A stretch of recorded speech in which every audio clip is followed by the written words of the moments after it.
문화 프린트 34쪽입니다. 좀 억울합니다. 자, 34쪽입니다. 34쪽 보면은 이제 문학에서 잘 나오는 개념에 대해서 나와 있거든요. 자, 먼저 나오는 게 객관적 상관물이에요. 여러분 중학교 때는 잘 안 나오는 개념인데 고등학교 때는 잘 나오는 이제 개념이 이 객관적 상관물이거든요. 자, 객관적 상관물은 작가가 자신의 사상이나 감정을 구체적인 사물을 통해서 간접적으로 나타낼 때 사용하는 사물인데요.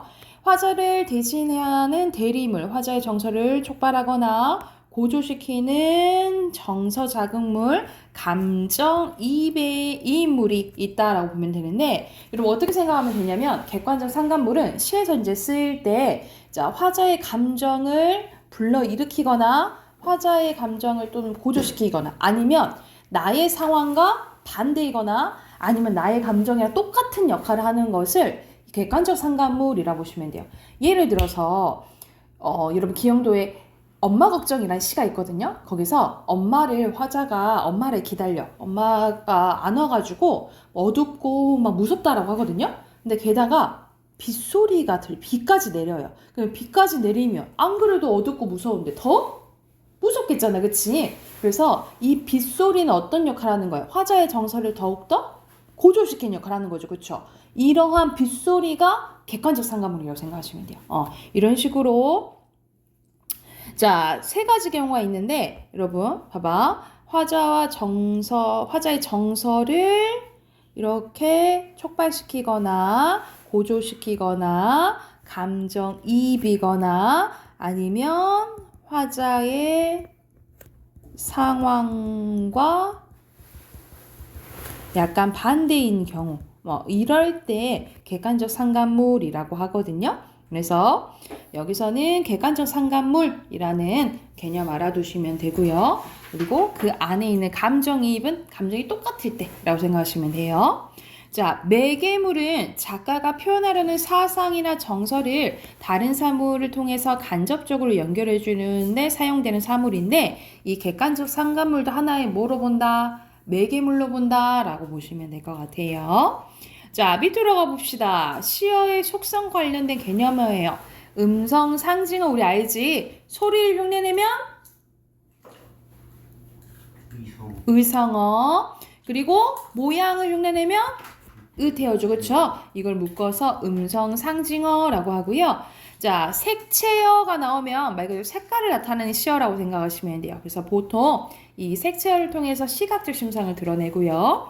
자, 시적 허용입니다. 여러분 시적 허용은 우리가 문법적으로 맞지 않아도 시에서는 괜찮다라고 보는 거거든요. 그래서 문법이 어긋난 표현을 사용한 시어로 보통 리듬감을 살려주거나 아니면 운율을 형성해줄 리듬감 살려주는 게 운율이니까 이렇게 운율을 형성해주거나 아니면 의미가 깊어지는 좀 강조할 때 쓴다라고 생각하시면 될 것 같아요.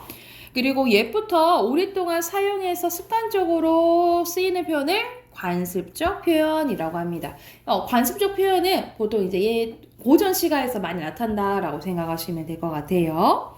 그리고 밑에 표현, 효과와 관련된 개념어 봐볼게. 자, 대상과의 거리감이란 게 나와 있는데 화자가 대상에 대해서 느끼는 심리적 거리예요. 가까우면 친밀함을 많이 느끼는 거고 멀면 친밀감을 적게 느끼는 거겠죠. 그쵸? 또는 시적 긴장감이란 말이 있는데 시의 관심과 흥미를 가지게 하는 힘으로 특정 요소나 표현을 통해서 시를 주의 깊게 읽도록 만드는 거거든요. 예를 들어서 봐봐. 여러분 봐봐. 얘 봐볼게요. 아무래도 나는 비켜 서 있다. 절정 위에는 서 있지 않고. 원래는 여러분 않고 여기 끊는 게 맞잖아. 그치? 근데 여기서는 일부러 여기에서 행을 다음 행으로 보내버린 거거든요. 이것을 뭐라고 하냐면 행간걸침이라고 해요. 행간걸침. 시어가 앞행과 연결되면서 뒤행에도 연결되게 해서 시적 긴장감을 느끼게 하는 표현 방법으로 말 그대로 뒤엔말을 조금 부각시켜주는 효과가 있다라고 보시면 돼요. 그래서 이런 행간걸침으로 어떤 게 느껴진다? 시적 긴장감이 느껴진다라고 보시면 돼요. 평소랑 좀 다르네? 이렇게 느껴진다라고 해서 더욱더 집중하게 되잖아요. 그치? 이런 효과가 있다라고 생각하시면 되고 생동감은 말 그대로 생기고 살아 움직이는 듯한 느낌을 주는 것으로 의성 앞에서 우리 배웠던 의성어나 의태어라든지 동적인 이미지로 움직이는 걸 통해서 생동감을 표현할 수 있다라고 생각하시면 되고요. 시적 여운입니다. 시를 다 읽고 난 후에 무엇인가 남아 생각하게 만드는 것을 시적 여운이라고 하는데 우리가 보통 문장에서는 문장은 서술어로 끝나잖아요. 그쵸? 근데 특이하게 이런 식으로 명사로 시상이 마무리된다. 명사로 끝난다. 그러면 보통 시적 여운을 준다라고 봐요. 이해됐을까요? 할 거 아니에요. 그쵸?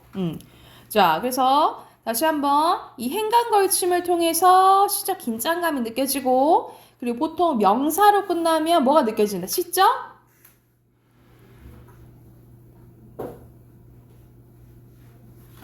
뭐가 느껴진다고요? 시적? 여운이 느껴진다고. 자, 넘겨서 예시 가볼게요. 유리왕의 황조가라는 작품이거든요. 헐헐 뭐겠니? 태요. 그렇지. 헐헐하는 꾀꼬리는 암수 다정이 저렇게 논이는데 외로울싸. 나는 외로워. 이네 몸은 네와 함께 돌아가리. 나 돌아 못 간다. 서리법이죠. 그래서 쟤네들의 사이 너무 좋아. 근데 나는 너무 외로워. 나랑 상황이 반대되지. 그치? 그러면 이 꾀꼬리가 어떤 역할을 하는 거예요? 첫 번째로 배웠던 개념 뭐였지? 객관적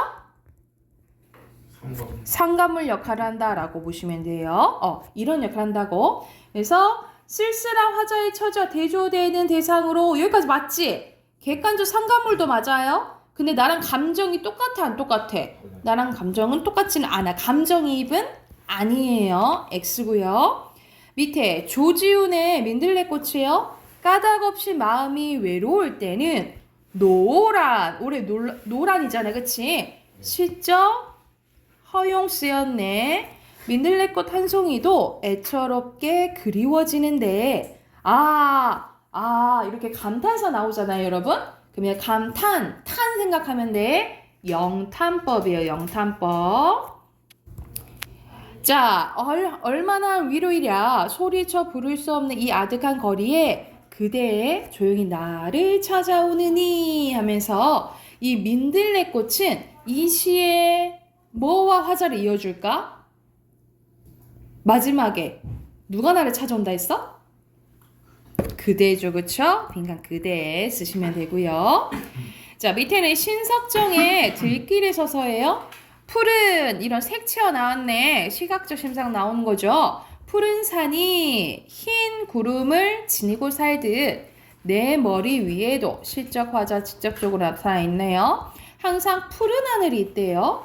하늘을 향하고 산삼처럼 지규법 두 팔을 드러낼 수 있는 것이 얼마나 숭고한 일이냐. 엄청 숭고한 일이다 라고 얘기를 하는 거예요. 일부러 의문문 형식으로 표현한 서리법. 두 다리는 비록 연약하지만 젊은 산맥으로 삼고 부절 끊임없이 움직이는 둥근 지구를 난 밟았다.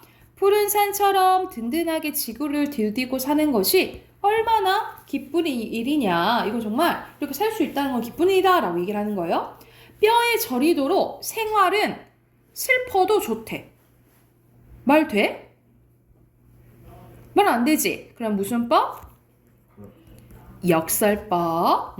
저문 들길에 서서 지금 상황은 좋지 않지만 푸른 별을 바라보자. 희망적인 것 같자 이 말이야. 푸른 별을 바라보는 것은 하늘 아래에 사는 거룩한 나의 일과다라는 거예요. 이런 이상적인 것을 계속 바라는 것은 나의 일과야. 매일 할 일이야 라고 얘기를 하는 거거든요. 자, 그럼 기어 색치어 사용됐나요? 그러면 시적 대상 묘사하고 있는 거 맞죠? 그리고 니은은 하늘에 향해서 산삼처럼 자신을 동일시하고 있는 거 맞아요?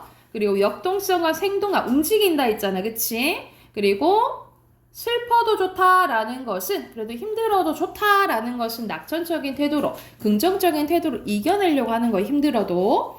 그리고 마지막은 점점점점 시적 여운을 남기는 종결 표현은 맞아요. 여러분 이렇게 점점점점 이걸 무슨 표로 하죠? 이걸 말 뭐라 할까? 말 맞네 근데 말 만나? 연결. 말 점점점점 말 그거를 오! 말 줄임표에 이게 말 줄임표야. 그래서 이거는 시적 여운을 남기는 종결 표현은 맞거든요. 근데 내면에 갈등 있어? 확실히 나는 이건 나 일과라고 얘기하는 거잖아. 갈등 없어요. 5번입니다. 됐나요? 자, 뒤로 넘겨볼게요. 뒤로 넘기면 여러분이 알아야 될 개념마가 또 이제 나열돼 있는데, 자, 첫 번째 압축입니다. 압축은 좀 긴 것을 자 화자의 정서나 사상을 간결하게 집약해서 이렇게 보여주는 거예요. 그래서 간결하게 표현하는 거 압축. 환기는 불러일으키는 거라고 생각하시면 돼요. 어떤 것을 느끼게 하거나 어떤 장면을 떠올리게 하는 거라고 보시면 되고요. 투영은 약간 들어간 거 생각하면 되거든요. 화자의 정서나 감정을 다른 사물에 반영한 거라고 생각하시면 돼요. 그래서 내 감정이 약간 들어간 거라고 생각을 하면 돼. 투영. 그리고 병치는 병치구조라고 얘기도 하는데 나열되면 보통 병치구조라고 하거든요. 두 가지 이상 대상을 그 대상 인상이 선명하게 드러나도록 나란히 두거나 설치하는 것을 병치라고 합니다. 그리고 풍자는 여러분 알잖아요. 그치?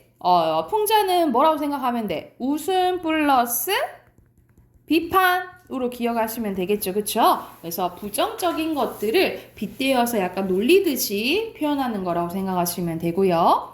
자, 우리가 시에서 평소에 표현하는 것과 다르게 표현하는 경우가 많거든요. 예를 들어서 우리가 깜깜한 밤이 온다 이렇게 표현하잖아. 그치? 막 밤이 된다 이렇게 표현하잖아. 그치? 근데 예를 들어서 밤이 켜졌다 이렇게 표현하는 시 구절이 있거든요. 그거는 평소와 다르게 표현한 거잖아. 그치? 이런 것을 낯설게 하기라고 해요.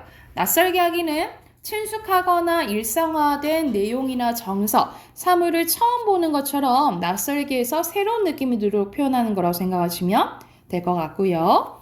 언어유희예요. 언어유희는 말장난하는 거거든요. 소리나 의미의 유사성을 이용해서 말놀이 하듯 재치있게 표현하는 거, 또는 비문법적인 조합이라든가 발음하기 어려운 말의 나열, 그리고 동의미역 얘기하고요. 말꼬리 잡기 뭐 이런 것들이 언어유희라고 생각하시면 되는데 말 그대로 옛날에 조금 많이 나오는 방식이고요. 말장난이라고 생각하면 될 것 같아요. 약간 우리가 말 똑같으면 약간 라인 맞추잖아요. 그치? 그런 것으로 말장난하는 것이 언어유희라고 생각하시면 되고, 아까 전에 여러분 객관적 상관물 중에 감정이 똑같은 게 있었잖아요. 그치? 그게 감정이입이에요. 내 감정이랑 대상이랑 똑같은 거야. 대상에 자신의 감정을 불러 넣거나 대상으로부터 느낌을 받아들여 서로 통하는 겁니다. 그래서 화자가 대상도 자신과 같은 감정을 가지고 있는 것처럼 표현하는 것을 감정이입이라고 생각하시면 될 것 같아요. 여러분, 이 밑에 시는 딱 지금 시기에 맞는 이 왕사남의 단종 나오잖아요. 이 단종에 대해서 왕방을 쓴 시조라고 생각하시면 되거든요. 천만리 머나먼 길에 고운님 여유없고, 이 고운님이 단종 얘기하는 거야. 내 마음 둘 데 없어서 내가에 앉았으니 저 물도 내 안과 같아서 내 마음과 같아서 울면서 밤길을 흐르는구나 라고 얘기를 하는 거야. 그래서 물이 운다라고 표현한 거잖아. 그치? 그래서 사실 누가 울고 싶은 거야? 내가 슬퍼서 울고 싶은 거야. 그래서 이 물이 감정이입의 대상이라고 생각하시면 되겠죠. 이해됐을까요? 이런 식으로 화자의 감정과 같은 대상을 뭐라고 한다고? 감정이입의 대상이라고 하고, 이 감정이입의 대상 어디에 속한다고? 아까 전에 처음에 썼던 거. 객관적 상관물에 속한다고요. 이해됐어요? 자, 그리고 주관적 변용이라는 게 나와 있는데 이건 완전 생소한 단어예요. 자, 별표에 쳐놓으시고 주관적 변용은 쉽게 말하면 작가가 막 생각나는 대로 좀 마음대로 조금 표현한 거거든요. 만약 개인적으로 변형시켰다 이 말이야. 그 대표적인 게 추상적 대상의 구체화예요. 말 그대로 눈에 보이지 않는 것을 눈에 보이게끔 표현하는 걸 추상적 개념의 구체화라고 하는데 가장 유명한 게 황진의 시조예요. 황진의 시조가 동짓달 기나긴 밤을 하늘이 베어내요 라는 구절이 있어요. 여러분 깜깜한 밤이 허리가 있나? 허리가 없잖아, 그치? 근데 허리를 베어낸다 라고 표현을 해. 그래서 눈에 보이지 않는 것을 눈에 보이게끔 표현하는 것이 추상적 개념의 구체화. 그래서 어디에 속한다? 주관적 변용에 속한다 라고 보시면 돼요. 그리고 감각의 전이는 말 그대로 우리 같은 말로 우리 공감각적 심상이죠. 공감각적 심상 써놓으시고 하나의 감각이 다른 감각으로 옮겨져 가는 거예요. 예시로 먼 산은 보이는 거잖아. 이마에 차대. 그래서 시각을 어떻게 표현한 거야? 촉각적으로 표현한 거예요. 그래서 이런 식으로도 시에서 자연스럽게 표현 가능하다라고 보시면 될 것 같습니다. 자, 이것도 예시 문제 가볼게요. 넘겨봐봐. 시집살이 노래입니다. 형님, 사촌 형님, 시집살이 어땠습니까? 라고 물어보니까 이에 그 말 마라. 시집살이가 아주 개집살이다 하고 말장난치네, 그치? 이 앞집 앞밭에는 당추 심고 뒷밭에는 고추 심어. 고추 당추 맵다 해도 시집살이가 더 맵더라 하면서 여기서는 대화 형식이 나오죠. 독백이 아니라 X고요. 자, 계집살을 통해서 시집살이에 대한 인식이 압축적으로 표현되어 있죠. 그만큼 엄청 힘들다라는 걸 계집살이라고 표현한 거잖아. 맞고요. 그리고 말장난 있죠. 그래서 X55 표시하시면 되고요. 자, 5번에는 박모골의 이별가거든요. 뭐라카노 전편 강기슭에서 니 뭐라카노 안 들린다 이 말이야. 바람에 불려서 이승 아니면 저승으로 떠나는 뱃머리에서 나의 목소리도 바람에 날려서 뭐라카노 썩어서 동아밧줄 사가 내리는데 하면서 지금 이제 죽음으로 인한 이별을 이렇게 표현을 한 거예요. 그래서 이승과 대립적으로 병치되어 있는 것은 이승의 반대는 뭐예요? 저승. 그리고 이 시는 반복과 점층적 표현을 통해서 빈칸 죽음입니다. 죽음으로 인해 이별하게 된 안타까운 심정을 심화시키며 뭐라카노 이거는 뭐예요? 그렇지, 사투리를 사용해서 친근감과 소박한 정감을 형성하고 있다라고 보시면 됩니다. 그리고 선생님이 말했던 황진의 시조 나오네. 동짓날이 무슨 날이야? 팥죽 먹는 날. 또 동지. 밤이 제일 긴 날. 그렇지. 1년 중에 밤이 제일 긴 날이에요. 동짓날. 동짓날 밤이 그래도 길잖아. 이렇게 긴데 기나긴 밤을 하늘이 베어내고 싶대. 이게 추상적 개념의 뭐라고요?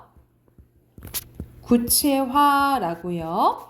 자, 이렇게 땡강 밤을 이렇게 잘라내가지고 춘풍 이불 아래 서리서리 이거 넣는 모양이 으태어예요. 넣었다가 어로님은 정든님, 내가 사랑하는 님, 오신 날 밤이거든. 내가 사랑하는 사람이 있으면 오래 있고 싶잖아, 그치? 그때 굽이굽이 펴고 싶구나 라고 얘기를 하는 거예요. 그래서 여기서는 지금 외롭게 님을 기다리니까 지금 기다리는 밤이 너무 길게 느껴지잖아, 그치? 이것을 땡강 잘라가지고 사랑하는 님이 왔을 때 더 오래 있고 싶다라고 표현한 시 라고 보시면 돼요. 자, 추상적 관념인 시간을 구체적인 사물로 표현을 한 거고요. 서리서리 넣었다가 대조되는 거는 뭐예요? 구비구비 펴리라 쓰시면 돼요. 그래서 여기서는 대조법 쓰였어요. 대조법도 쓰였고 비슷한 문장 구조 반복되는 대구법도 쓰였다라고 보시면 됩니다. 됐을까요? 그러면 뒤로 넘겨서 자, 작품 2개 연달아 나와 있거든요. 여기 시 한번 봐볼게요. 자, 하나는 김소월의 나의 집이고요. 하나는 나희덕의 방을 얻다라는 작품이에요. 바로 봐볼게. 들가에 떨어져 나가 앉은 맥기스게. 이런 매는 산 매자예요. 그러니까 산기슭 얘기하는 거야. 맥기스게 넓은 바다의 물가디에 나는 시적 화자 직접적으로 나와 있고요. 나는 지으리 나의 집을 나의 집을 짓고 싶어 하네. 그쵸? 근데 어순이 바뀌었다. 무슨 법이죠? 도치법 쓰시고. 자, 다시금 큰 길을 앞에다 두고 길로 지나가는 그 사람들은 제각기 떨어져 혼자 가는 길. 사람들은 제각기 이제 혼자 간대요. 이런 단어를 통해서 약간의 외로움 이런 것들을 알 수 있겠죠. 자기도 외로운 거야. 하얀 시각적 심상 나왔고요. 여울턱에 날은 저무는데 나는 문간에 서서 기다리래. 이 화장하고 있는 건 뭐야? 기다림인 거야. 새벽새가 울며 청각적 심상도 나왔고요. 지새는 그늘로 세상은 희게 또는 고요하게 번쩍이며 오는 아침부터 지나가는 길소는 지나가는 이런 나간 애들을 보면서 눈여겨보면서 나는 뭐하고 있다 이 말이야. 그대인가요? 그대인가요? 아하, 나는 지금 그대를 기다리고 있는 거예요. 그래서 집을 지어서 그대를 기다리고 있는 마음을 표현한 시라고 보시면 돼요. 그래서 옆에다 주제 쓸게요. 주제는 그대를 간절히 기다리는 마음이 드러나 있다라고 보시면 되고요.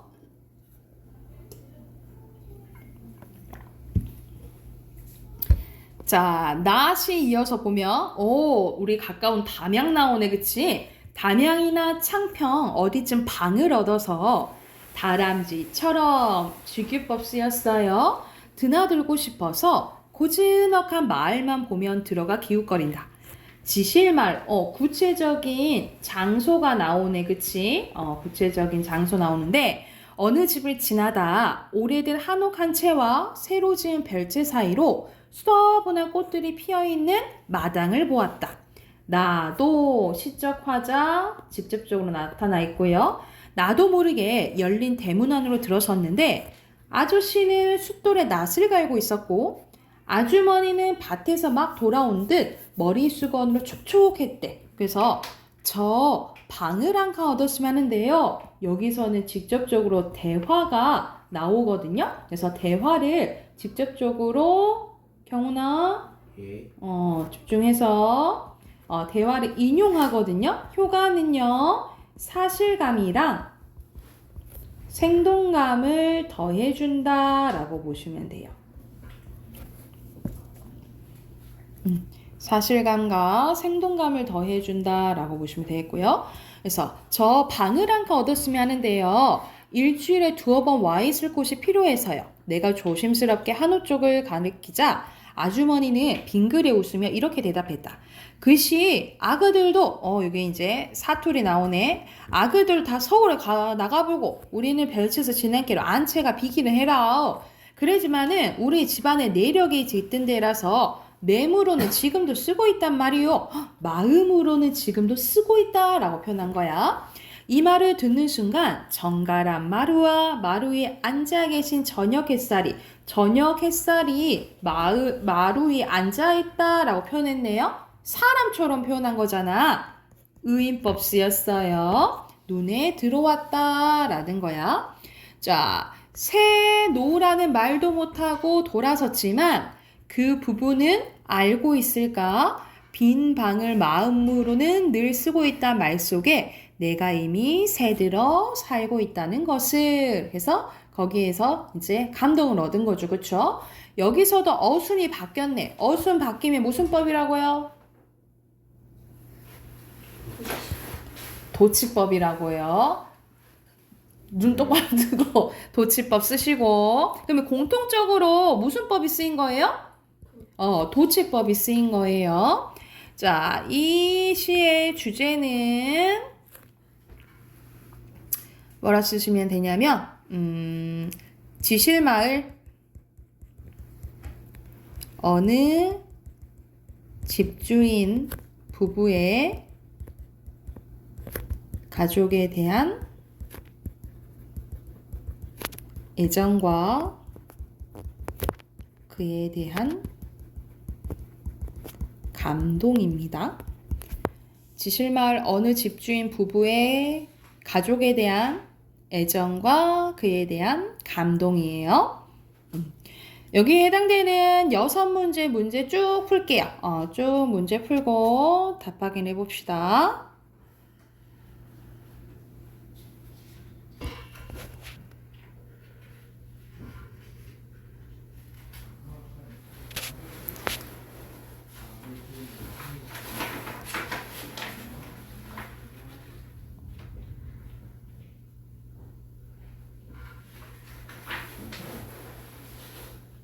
자, 덜 푼 친구들은 풀어오시고 다음 주에 채점할게요. 다음 주에 채점할 테니까 39쪽까지 풀어올게요. 아셨죠?